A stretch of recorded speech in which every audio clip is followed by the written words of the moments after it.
نايلومي مصنعتنا كم تهنصنعو صنحنا كاب يوحنس 10:8 كاب قطر 15 كسا 27 كاب 15 كسا 27 بمنباب حسابي كجمري مالتي يسوع غويتاي كمزي يبل سمعون بطرس امستي حدا خال ود مزمور كوينو نيسوس صعبو اتي ابليق كهنات فلوص زنبره ود مزمورن مس يسوس ناب غزاليق كهنات اتو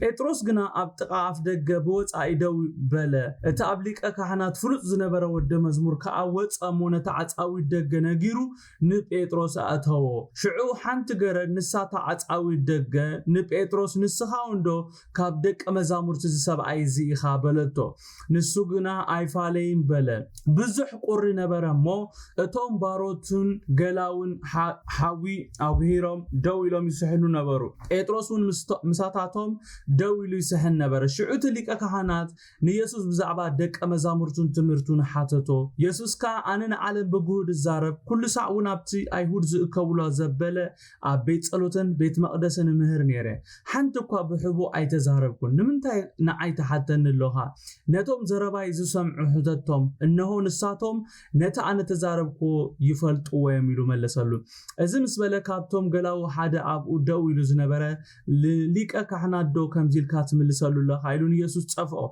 يسوس كاكفو انت تزاريبه كفو مخانو مسكر صبو انت تزاريبه انت خوينه غنا سلمنتاي توقعن لخا يلو ملسلو حنا خا ناب قيافات اتليقه كحنات باسورو سددو سمعون بطرس كا دويلو حاوي سحن نبره سلازي نسخاس كابتوم دق مزامورتو دهون تخون بلو نسوغنا ايفالين يلو كحاده كابتوم باروت ليقاونتي كحنات حدا نتي بطرس زنو زقرصو زمدو ابتا اتاخلت دو بعلي مسو ايراخو خان بلو شعوب بطرس كم بحدش كحاده بوبو ندرهو نقوي يبلنا زغرم نغر بتعامي زغرم كفلي أقطر 15 كجمر كله أنت إليز جمر سمعون بطرس كا مستي حدا كاله ود مزمور كوينو نيسوس صعبو يبلنا نتي صعبو تبل قال كنسمرلو عزي سنا يمسلني بطرس نتي زبلو كغبر نيسوس كسعب جمير يقدسان كساعه نيسوس زوسدلو سفرا دما بزي غلط صغم سيعبوي لك نابتا يفتنا بوتا مسبص حغنا ططو مطو خبل جميرو حقيده قدسان جميري كسعبكاي هيوتي كو بجاخ حلفلكاي إلو غعزو جميري نفسو كفنا نغويتا يسوس كوميلنايو نعلم كحيدناينا نيسوس كريستوس كمنا يقل مدحاني تقبلناينا كابلومي نزل عالم زنوبرو هيوت نتي مانتاي زتنسقله مانتاي زموتن زتنسأن مانت يسوس يزنبر إلناكو نيسوس كريستوس كنسأب جميرنا لنا اتمس عبا يكونن اتي وانا قداسي اتي كسامود داتا مخادي اتي وانا قم نغر يسوس كريستوس ويتاي امين بطرس كم تزبل كبلو زصنحكوسي كسا اتي نيسوس زوسدلو سفرا كسا عفدغ بصحي اب عفدغ مس بصح كن ططو مطو خبل جميرو اتي مسؤوز مصب زي غلصغم نابت يسوس زلو سفرا كاتو خولو بطرس غنا كاتو اي كالن كسا اتي خالا ايو مصينا وشت زاتو دما ابت عفدغ بوصاي دويلو خمز نبره نري مالتي بطرس كم تخبلو صنحكو كم مسعب سعيوي بطرس زي تردون نفسو كفناون زي نردون زي نستبلون نجر انتاي قدسان صبو غيركم سمعني نغويتا يسوس مسعب واغا كم زخفل قدم مسعب راسخا مقبات مسقل كامل عال كم زدلي نزنقعنا حقيده قدسان نزي بقى نغويتا مسعب قدم مسعب كتغبرو زغباكا قدم مدلاوا زي مغبار نبيتروس اب فتنا خطو خلوينا نري نتزفقرو غويتا ولا كواك صعبون تجمره اتنغويتا مسعب زخفلو واغا نمخفال دلو بزي منبارو كغحدو خلوينا نري مخحاد زمص كاب زي مدلاوي مخحاد زمص نغويتا كاب زي مسمعي ابزغف لزي بيتروس كغحد زخاله سلمنتاي اندحر إلنا نغويتا سلازي سمعوي نغويتا زي مسمع ابزي ابقى كتوصو ابزي تخيل منقرا روي زاتوكا قدسان اللهم دو مساي ابزي ناي بيتروس فتنا بعلو زمصو فتناي ካብ ህይወት ጴጥሮስ ብዙሕ ነገር ኢና ንመሃር ቅዱሳን ጎይታ ኢየሱስ ኣቀዲሙ ንኩሎም ደቀ መዛሙርቱ ኣብ ዮሐንስ 16:32 ሓደ ኣገዳሲ ነገር ተዛሪቦም ነይሩ ምልክት ግበሩለይ ፍሪዝ ገርኩም ኣለኹም ኢየሱስ ጎይታ ንጴጥሮስ ጥራይ ዘይኮነስ ንነፍስ ወከፎም ከምዚልዎም ነይሩ ጽቡቅ ገርኩም ስምዕነ ቅዱሳን ጎይታ ኢየሱስ ክርስቶስ ጎይታ ኢየሱስ ክርስቶስ ኣብ ዮሐንስ 16:32 ንኩሎም ደቀ መዛሙርቱ እንታይ ኢልዎም ነይሩ እነሆ ኩላትኩም ነንበይነኹም ነናብ ስፍራኹም እትዝረውላ ንበይነይ እውን እተሓድጉላ ግዜ ትመጻላ ድሮኳ መጽያያ ግናኸ ኣቦይ ምሳይ እሞ በይነይሲ ኣይኮንኩን ኢልዎም ነይሩ ትዝክርዎ እንድሕር ኮይንኩም ኣብ ምዕራፍ 16 ጎይታ ኢየሱስ ክርስቶስ ነዚ ቃል እዚ ንጴጥሮስ ጥራይ ዘይኮነ ንነፍስ ወከፍ ንሐዋርያነት ዝሓፀዮም ንኸገልግልዎ ዝሓፀዮም ንዓብ ዕላማ ዝፀውዖም ደቀ መዛሙርቱ ንኩሎም እዩ ነዚ ነገር ዝነጊርዎ ኩላቶም ነዚ ክትውሕጣ ከባድ ዝኾነት ሓቂ ውሕጥ ኣቢሎም ማስቕ ክብሉ ከለዉ ጴጥሮስ ግና ኣብ ክንዲ ከመሕዋቱ ስቕ ዝብል እዚ ቃል ንዓይ ኣይምልከተንን ኢሉ ንጎይታ ኣብ ቅድሚ ኩላቶም ኩሎም ተሓደጉኻ እዚኣቶም እናበለይ ኸማን ኩላቶም ተሓደጉኻ ኣነ ህይወተይ እኳ በጃ ክሕልፍ ድልው ኢሉ ንጎይታ ክዛረቡ ከሎ ንርኢ ጎይታ ድማ ነዚ ምስ ሰምዐ እንታይ ኢልዎሲ ነቲ ኩሎም ተሓደጉኻ ኣነ ኣይሓድገካን ህይወተይ እኳ በጃኻ ሕልፍ ዝበለ ጴጥሮስ እንታይ ኢልዎ ስለ ዝበልካ ኣይከውንን ፍተው ጽላዕ እቲ ዝበልኩኻ እዩ ዝፍጸም ኢሉ ክሳዕ ደርሖ ካይነቀወ 3 ግዜ ከም ዝኽሕዶ ክዛረቦ ከሎ ንርኢ ማለት ካብዚ ዝኸፍእ ነገር እንታይ ኣሎ ቅዱሳን ክንምካሕ ኣይንኽእልን ኢና ኣብዚ ሎሚ ንሪኦ ክፍሊ እምበኣር እቲ ጎይታ ኣቀዲሙ ከም ዝኸውን ዝነገሮም ነገር ክፍጸም ከሎ ኢና ንርኢ ዘለና ስምዖን ጴጥሮስ እቲ ንጎይታ ኣብ ህይወቱ ዝተዛረቦ ከም ዝፍጸም ዘንጊዑ ነቲ ኣብ ቅድሚ ኩላቶም በቃ ኣብ ኩሉቶም ኣብ ቅድሚ ደቀ መዛሙርቱ ዝኣተወ ቃል ኣብ ቅድሚ ኢየሱስ ዝኣተወ ቃል ንምፍጻም ደድሕር ኢየሱስ ክስዕብ ከሎ ኢና ኣብዚ ንርኢ ዘለና ቅዱሳን ኣብዚ ክፍሊ እዚ ጴጥሮስ ብገዛዕ ርእሱ ጴጥሮስ ባዕሉ ናብ ዝፈተና ኣትዩ ሰሚዕኹም ንለኹም ንጎይታ ካብዚ ምስማዕ ዝመጽእ ፈተናታት ኣሎ ኣነ ሎሚ ነዚ ካብዚ ክፍሊ እዚ ክዛረብ ዝደሊ ማለት እዩ ንጎይታ ካብዚ ምስማዕ ዝተላዕለ ኣብ ክንዲ ጎይታ ክዛረበና ከሎ ንጎይታ ክንዲ ንሰምዖ ኣሜን ሃራይ ንስኻ ዝበልካየ ዝኸውን ኢልና ምስ ሓሳቡ ንሰማማ ይዋሓጠልና ኣይዋሓጠልና ብዘየገድስ ስቕ ኣብ ክንዲ ንብል ነቲ ጎይታ ዝበሎ ነገር አንጻሩ ክንገብር ክንከይድ ኮለና ኣብቲ ክንወጾ ዘይንኽእል ፈተናታት ንኣቱ ማለት እዩ ጴጥሮስ እዚ ፈተና ካብ እግዚአብሔር መስለኩ ማለት ባዕሉ ኮይነ እዚ ፈተና እዚ ናብ ህይወቱ ዓዲሙ ናይ እግዚአብሔር ፍቃድ ስለዝኾነ ይኮነን ጴጥሮስ በዚ ኩነታት ዝሓልፍ ዘሎ ናይ እግዚአብሔር ፍቃድ ጌርኩም ካይትወስድዎ ናይ እግዚአብሔር ፍቃድ ኣይኮነን ናይ ኢየሱስ ፍቃድ እውን ኣይኮነን ባሪኡ በዚ ጽንኩር ኩነታት ክሓልፍ ናይ እግዚአብሔር ናይ ኢየሱስ ከማን ፍቃድ ኣይኮነን ኢየሱስ ክርስቶስ እዚ ከም ዝኸውን ነጊርዎ ክነሱ በቃ ኩላትኩም ክትከሕዱን ኢኹም ኢልዎም ክነሱ ኩላትኩም ፋሕ ክትብሉ ኢኹም ኢልዎም ክነሱ ዝኸውን ቃል ነጊርዎም ክነሱ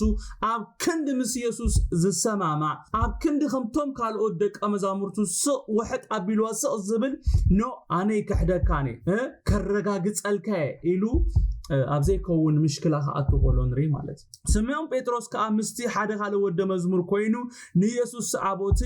ኣብ ሊቀ ካህናት ፍሉጥ ዝነበረ ወደ መዝሙርን ምስ ኢየሱስ ናብ ገዛ ሊቀ ካህናት ኣተወ ጴጥሮስ ግና ኣብ ጥቃፍ ደገ ብወጻኢ ደው በለ እቲ ኣብ ሊቀ ካህናት ፍሉጥ ዝነበረ ወደ መዝሙር ከዓ ወጸሞ ነታ ኣጻዊ ደገ ነጊሩ ንጴጥሮስ ኣተወ ይብለና ከኣቱ ከማን ኣይከኣልን ናብ ካንሸሎ ከማን ከኣቱ ኣይከኣልን ብዙሓት ሰባት ከምዚ ሕጂ ህያብ ኣምላኻውና ክብለና ጸነሐ ብዛዕባ እዚ ኣብዚ ስሙ ዘይተጠቐሰ ወደ መዝሙር ክዛረቡ ከለዉ ዮሐንስ ከም ዝኾነ ይዛረቡ እዮም ዮሐንስ ብዙሕ ግዜ ብዛዕባኡ ኣብ ዝጽሕፈሉ ሰዓት ብቐጥታ ስሙ ኣይጽሕፍን ብፍላይ ወንጌል ዮሐንስ ክጽሕፍ ከሎ ማለት እዩ ብዛዕባኡ ክጽሕፍ ከሎ ከምዚ ኣብዚ ሎሚ ነጽንዖ ክፍሊ እቲ ኣብ ሊቀ ካህናት ፍሉጥ ዝነበረ ወደ መዝሙር ኢሉ ዝጽሓፎ ብከምዚ ዓይነት ኣገላልጻ እዩ ብዛዕባኡ ዝጽሕፍ ነይሩ ካብኡ ብምብጋስ ካዮም ازي ابز سمو زي تتصحفلنا ወደ መዝሙር ዮሐንስ ይዝብል ናብ ዝብል መደምደምታ በጽሐ ማለቲ ንኣብነት ናብ ዮሐንስ 10:3 ካብ 25 ከና ክንንብብ ኮለና ዮሐንስ ብዛዕባ ገዛእ ርሱ ክዛረብ ኮሎ እንታይሉ ካብ ደቀ መዛሙርቱ ሓደ እቲ ኢየሱስ ዘፍቅሮ ዝነበረ ኣብ ኣፍ ልቢ ኢየሱስ ተጸጊዑ ኣብ ማዕዲ ዝነበረ ኢሉ ስሙ ከይጠቀሰ ብዛዕባ ገዛእ ርሱ ጽሕፈልና ኮሎ ንሪኢና ከምኡን ብተመሳሳሊ ኣብ ናብ ዮሐንስ 24-27 ምዕራፍ 20 ካብ 2-4 ከና ክንንብብ ኮለና ብተመሳሳሊ እቲ ኢየሱስ ዘፍቅሮ ወደ መዝሙር ብምባል ዮሐንስ ብዛዕባ ገዛእ ርሱ ጽሒፉልና ኣሎ ካብዚ ብምብጋስዮም ከዓ እቲ ምስ ጴጥሮስ ናብቲ ኢየሱስ ተወስደሉ ስፍራ ዝመጸ ወደ መዝሙር ዮሐንስ ከም ዝኾነ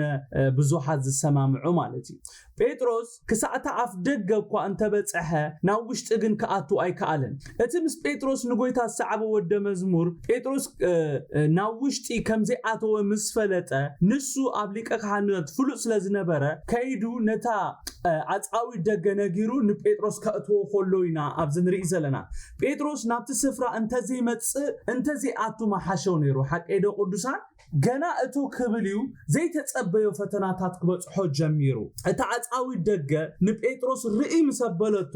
ካብቲ ኩነታት ተበጊሳ ዲያ ዋላ ካብ ዘራረብኡ ተበጊሳ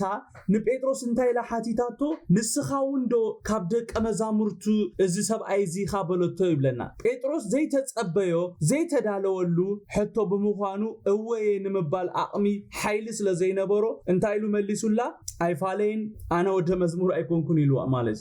ጴጥሮስ ኣይፋለይን ኣነ ወደ መዝሙር ኣይኮንኩን ኢሉ ንመጀመርታ ግዜ ንጎይታ ክሕዶ ኮሎ እቲ ክሕደቱ ብዙሕ ኣይተፈለጦን ሰሚዕኹም ንለኹም ቅዱሳኔ ጴጥሮስ እታ ናይ መጀመርታ ክሕደት ብዙሕ ኣይተሰምዓቶን ምኽንያቱም በቃ በዚኣ ሓሊፋት ለያ ኢሉ ሓሲቡ ነይሩ ንኻልኣይ ግዜ እውን ኣብ ቁጽሪ 25 ምስቶም ሓውዝ ስሕኑ ሓዊ ስሕኑሉ ኣብ ዝነበረሉ እዋን ሓዊ ኣብ ዝስሕነሉ እዋን ንስኻስ ካብቶም ደቀ መዛሙርቱ ደኾን ትኸውን ኢሎም ምስ በልዎ ኣይፋለይን ኢሉ ክሕድ ኮሎ ሕጂ እውን ብዙሕ ኣይተፈለጦን ጴጥሮስ መዓስዩ በቃ ተሰሚዕዎ እንድሕር ኢልና ንመበል ሳልሳይ ግዜ ናይ ዓይኒ ምስክር ስምዕኒ እቲ ክልተ ሕቶ ናይ ምጥርጣር ሕቶ ርግጸኛታት ኣይኮኑን እቶም ሰባት ተረዲእኹም ንቅዱሳኔ እቶም ናይ መጀመርታ ሓተቲ ታገረድ ትኹን እቶም ሓውዝ ዝስሕኑ ንስኻዶ ሓደ ካብቲ ደቀ መዝሙሩ ኢኻ ንስኻዶ ከምዚ ማለት ርግጸኛታት ኣይኮኑም ርግጸኛታት ኮይኖም ኣይኮኑን ዝሓትዎ ነበሩ ስለዚ ንዕኦም ኖ ኢሉ ሓሊፍዎም ምንም ፕሩፍ ክገብሩ ስለዘይክእሉ መረጋገጽ ስለዘይብሎም ንሳቶምን ካብታ ኖ ኣይቀጸሉን ማለት እዩ ኣብዛ መበል ሳልሰይቲ ግን ጴጥሮስ ከሓድመላ ዘይክእል ነገር እዩ ኣብ ህይወቱ ኮይኑ ቅዱሳን ንመበል ሳልሳይ ግዜ ግን ንዓይኒ ምስክር በዓይኑ ምስ ኢየሱስ ከም ዝነበረ ንዘመዱ እዝኑ ክቆርጽ ኮሎ ዝረአየ ሰብ በዓለይ ምስኡ ርኤካ ምስ በሎ ግና ከምቲ ጎይታ ዝበሎ ንመበል ሳልሳይ ግዜ ንጎይታ ከም ዘይፈልጦ ምስ ከሓዶ ተፈሊጦ ቅዱሳን ንዓይኒ ምስክር ምስ መጸ ከሓድም ኣብ ዘይክእለሉ ቦታ ምስ ኮነ ሽዑ እዩ ናብ ልቡ ተመሊሱ ኣብ ቅድሚ ኣምላኹ ድማ መሪር ብኽያት በኺዩ ሓንሳብ ቅዱሳን ሓንሳብ ከምቲ ኣብ ላዕሊ ክብሎ ጸናሕኩ ንኹሉ ከም ፍቃድ ጎይታ ጌርና ንቆጽሮ ኢና ሓቀይዶ ቅዱሳን ንኹሉ ነገር ኣብ ህይወትና ዝፍጸም ነገር ከምዚ ጎይታ ፈቂዱ ዝኸውን ነገር ጌርና ንቆጽሮ ብዙሕ ነገር ኣሎ ሎሚ ተሓቂ ክንፈልጣ ይግባአና እዩ ሓቀይዶ ቅዱሳን ኩሉ ፍቃድ ኣምላኽ ኣይኮን ናብ ህይወትና ዝፍጸም በዓላትና ናብ ህይወትና ነምጾ ነገራት ኣሎ ሰይጣን ዘምጾ ነገር ኣሎ እግዚአብሔር ካፈቂዱ ዝኸውን ነገር ከኣሎ ንኹሉ ፈላሊና ክንሪኦ ክንክእል ኣለና እንተ ዘይኮይኑ ዘይከውን ዋጋታት እናኸፈልና ዘመንና ክንውድኦ ኢና ጎይታ ጴጥሮስ በዚ ክሓልፍ ፍቃዱ ስለዝኾነ ይኮነን ጴጥሮስ በዚ ሁሉ ውርደት ሓሊፉ ጴጥሮስ በዓልዩ ናብ ዝኹሉ ሓለኽለኻት እዩ ጴጥሮስ ጎይታ ኢየሱስ ኣብ ዮሐንስ 10:36 6 ናብታ ኣነ ዝኸዶ ንስኻ ሕጂ ክትስዕበኒ ኣይከኣለካንዩ ዳሓር ግን ክትስዕበኒ ኻይሉ ምስ በሎ ሕራይ ጎይታይ ንስኻ ትፈልጥ ኢሉ ነቲ ጎይታ ዝበሎ ዝቕበሎ ነቲ ጎይታ ዝበሎ ሓቂ ከም ዘይኮነ ከረጋግጸሉ ናብ ዘይከውን መዋጥር ኣትዩ ማለት እዩ ንእግዚአብሔር ኣምላኽ ምንም ክነረጋግጸሉ ኣይድለናኒ ኣሜን ደቅዱሳን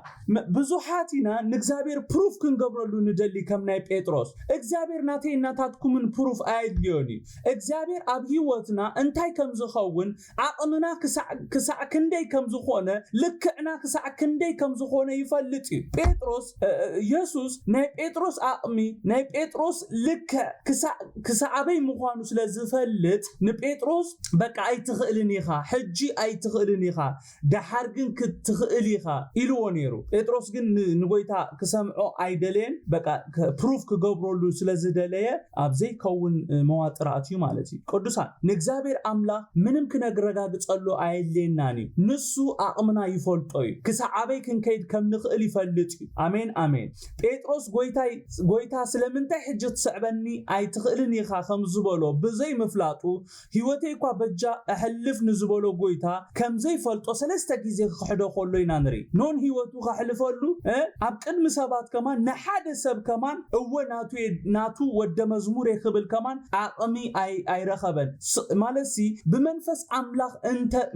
ኣምላኽ ተዘይረዲኡካ መንፈስ ኣምላኽ እንተ ዘይሓጊዙካ ብሓይልን ብኽእለትን ዝኸውን ነገር የለን ነዚና ካብዚ ክፍሊ እዚ ንመሃር ምስ ሓሳብ እግዚአብሔር ምስምማዕ እዩ በቃ ካብ ብዙሕ ዋጋ ምኽፋል ንድሕን ካብ ብዙሕ ሓለኽለኽ ዘድሕነና ንጎይታ ምስማዕ ኢየሱስ ክርስቶስ ጎይታ እዩ መጽሓፍ ቅዱስ እንታይ ዝብለና እቲ ዝሰምዓኒ ብድሓን ክነብር ዝብል ምሽ እንታይ ዝብል በመሓርኛ መሲልኩም የሚሰማኝ በርጋታ ይቀመጣል ከመከራ ስጋትም ያርፋል ይብል ምስማዕ ክሳዕ ክንደይ ኢምፖርታንት ከም ዝኾነ ኢና ካብዚ ቃል ንምሃር ብፍላይ መንፈስ ኣምላኽ ክዛረበና ሆሎ ቃል ኣምላኽ ክዛረበና ሆሎ ነቲ ዝተባሃልናዮ ምስማዕ ኣዝዩ ኢምፖርታንት ሃሌሉያ ጴጥሮስ ክገብሮ ዝነበሮ ነገር እንታይ እንድሕር ኢልና ልክዕ ጎይታ ኢየሱስ ህይወት ንህይወት ካዶ በጃይ ተሕልፍ ሰለስተ ግዜ ክሳዕት ክሕደንስ ደርሖ ከም ዘይንቁ በሓቂ ብለካ ኣለኹ ኢሉ ምስ በሎ እሺ ጎይታ ኢሉ ምስ ጎይታ ክሰማማዕ ነይሩ መሲሉኒ ነይሩ ዝኽእል መሲሉኒ ነይሩ ኣቕሚ ዘለኒ መሲሉኒ ነይሩ ትብዓት ዘለኒ መሲሉኒ ነይሩ ኢሉ ክምለስ ማሓሾ ነይሩ ናብዚ ኩሉ ሓለህለኽ ከኣተዎ ማለት እዩ እንተኾነ ጴጥሮስ ሓይሉ እሙንነቱ ኸርእዩ ፈቲኑ ወዲቑኻ ስምዑኒ ቅዱሳን ሓደ ነገር ክነግረኩም እግዚአብሔር ኣብ ዘይብሉ ነገር ዝገበርና እንተገበርና ኣይንዕወትን ኢና ጽቡቕ ጌርኩም ስምዑኒ ነዚ ቃል እዚ ገንዘብኩም ግበርዎ እግዚአብሔር ኣብ ዘይብሉ ነገር እግዚአብሔር ኣብ ዘይበለና ነገር ዝገበርና እንተገበርና ኣይንዕወትን ኢና ኣይሰልጠናኒ ሰሚዕኹም ኣለኹም ጴጥሮስ ስለምንታይ እዩ ነቲ ዘፍቅሮ ጎይትኡ ክሕዶ ክኢሉ እንድሕር ኢልና ጎይታ ምስኡ ስለዘይነበረ ሃሎ ኣለኹም ዶ ምሳይ ጴጥሮስ ነቲ ዘፍቅሮ ጎይታ ነቲ ንሰለስተ ዓመትን ፈርዖን ዝሰዓቦ ጎይታ ኣብ ቅድሚ በቃቶም ዘይኣመንቲ ክሕዶ ዝኽኣሎ ስለምንታይ እንድሕር ኢልና ጎይታ ምስኡ ስለዘይነበረ ጎይታ ክሳብ ሞት እሙን ክትከውን ዝገብረካ ሓይሊ ኣይተቐበልካን ሕጂ ህይወትካ በጃይ ክትሕልፍ ግዜ ኣይኮነን ኣይትኽእልን ኢኻ ክብሎ ከሎ ሰሚዕዎ ነይሩ ተዝኸውን ነይሩ ጎይታውን ሰለስተ ግዜ ክሳዕት ክሕደንስ ደርሖ ከም ዘይንቁ በሓቂ ብለካ ኣለኹ ኢሉ ዝፍጸም ትንቢት ኣብ ልዕሊኡ ኣይምተዛረበን ነይሩ ሓቂ ዶ ቅዱሳን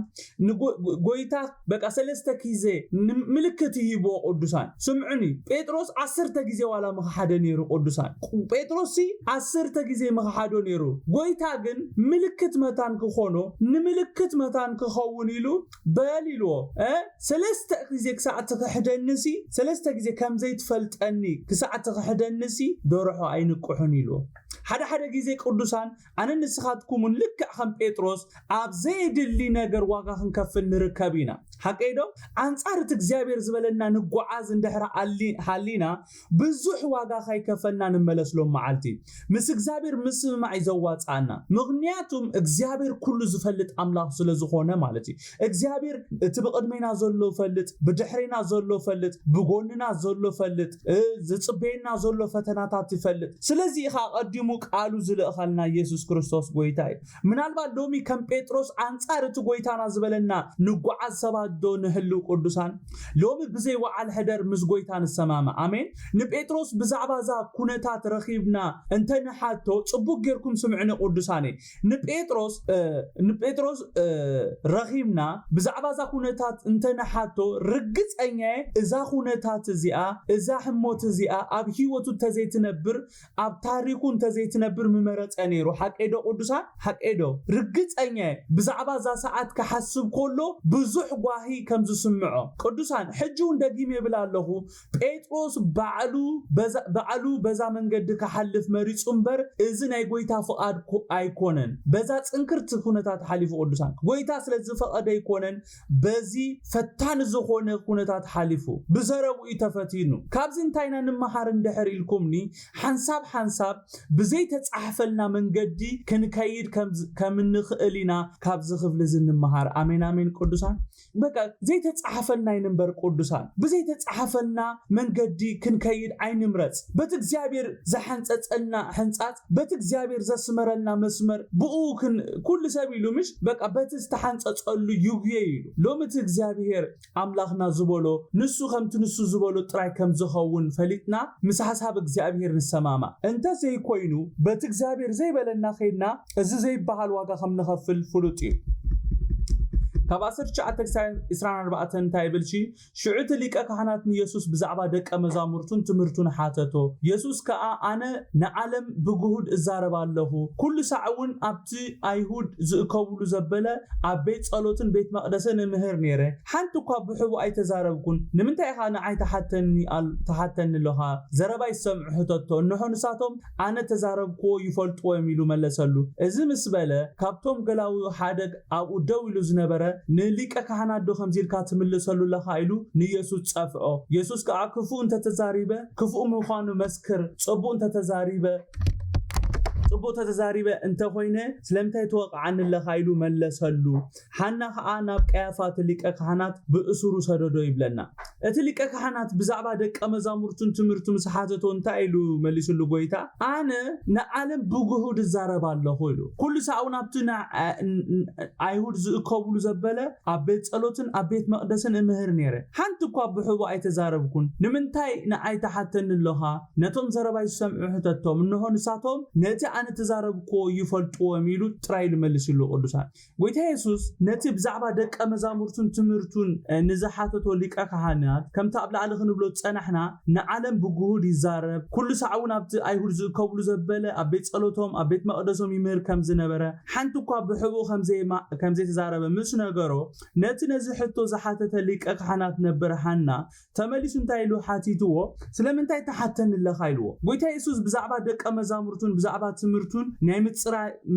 ናይ ምጽራይ ስርሑ ከምዘይኮነ ስለዝፈለጠ እዩ ኮነ ኢሉ ስለምንታይ ተሓተኒ ለኻ ኢልዎ ብዛዕባ ደቀ መዛሙርተይ ኮነ ብዛዕባ ትምህርትታተይ ክትፈልጥ እንድሕር ደሊኻ ንዓይ ክትሓተኒ ኣየድልየካን ነቶም ዘረባ ይሰምዑ ሕተቶም ንሳቶም ነቲ ኣነ ዝተዛረብኮ ይፈልጥዎ እዮም ኢሉ ክምልሰሉ ይኸሎ ንርኢ ስምዑኒ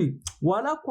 ሓና ኣብቲ ሰዓት ሊቀ ካህናት ኣይምበር ሓደ ካብቶም ገበርትን ሓደግትን ከም ዝነበረ ግና ብቐሊሉ ካብዚ ጽሑፍ ክንርዳእ ንኽእል ኢና ንኢየሱስ መዓስዮም ናብቲ ናይ ሽዑ ሊቀ ካህናት ዝነበረ ወሲዶም እንድሕር ኢልና ንኢየሱስ ናብ ሓና ናብቲ ሊቀ ካህናት ዝነበረ ድሕሪ ሙሳዶም እዩ ድሓር ናብቲ ሓቀኛ ሊቀ ካህናት